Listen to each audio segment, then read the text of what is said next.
Okay, what's up everybody? Today we're going to be talking about microphones.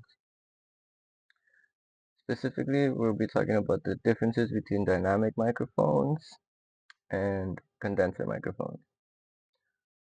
So what is a microphone, first of all? A microphone or a mic by definition is an audio transducer that converts sound waves into electrical signals. So in other words, a microphone is simply an acoustic to digital translator, allowing sounds to be recorded, amplified, or transmitted over long distances. Okay, so how does a mic work to begin with? Mics work by utilizing a microphone diaphragm, which you can be seen right here, a little circle.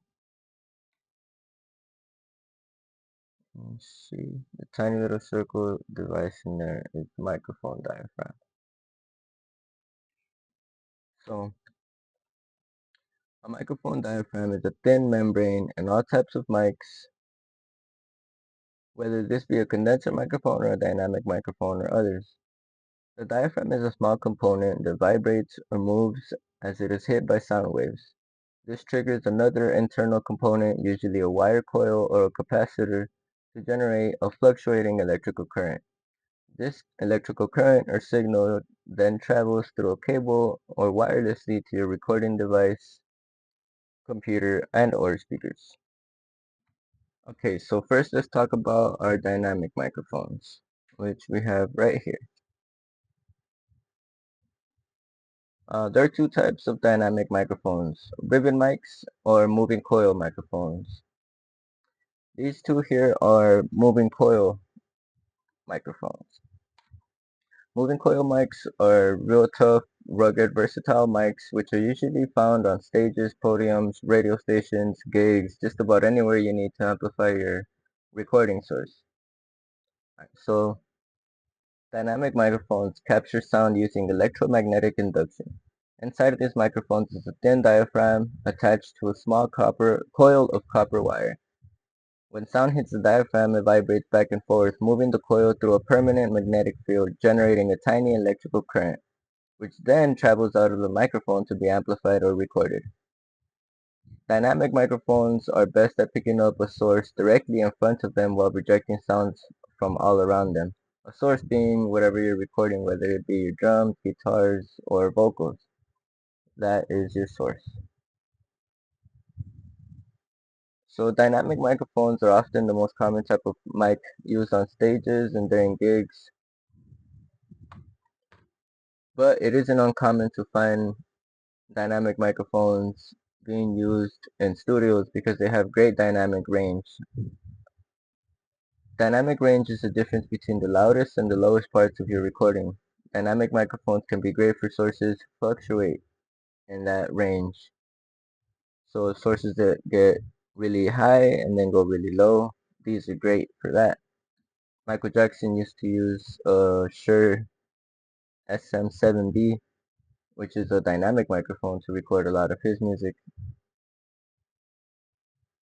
So now we're going to talk about condenser microphones, which are these three actually.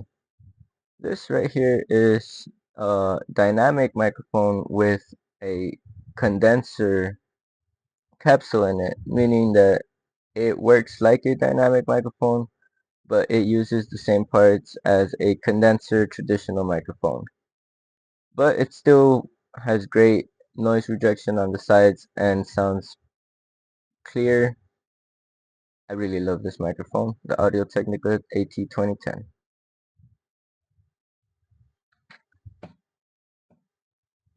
Okay,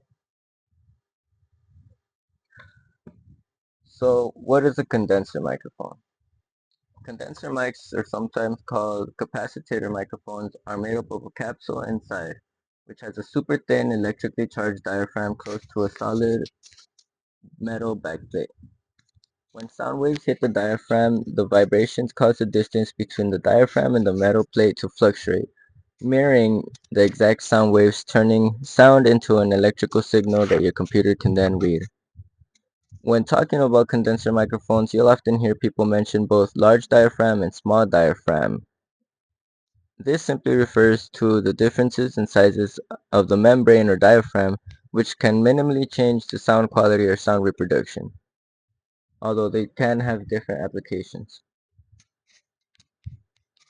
So all true condenser microphones will require 48 volts of power, usually referred to as phantom power, which will be provided to you by your interface or mixers or sometimes even the wireless power sources for dynamic microphones like this one. And the microphone's often marked by a P48 like this here. I believe this one right here. That stands for phantom power, 48 volts. So that's how you know that you'll be needing a source that can provide these 48 volts of phantom power. And there's also USB condenser microphones that will draw this power from your computer itself, and those work with built-in analog to digital converters.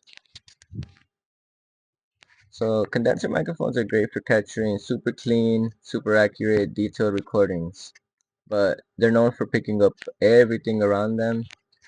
So you're going to want to have a really quiet environment and room with minimal room noise to get you the best recordings possible.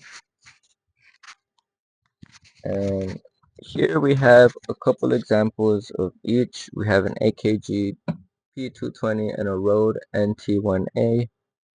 These are beautiful, excellent condenser microphones. We have a condenser dynamic microphone, the Audio Technica AT2010.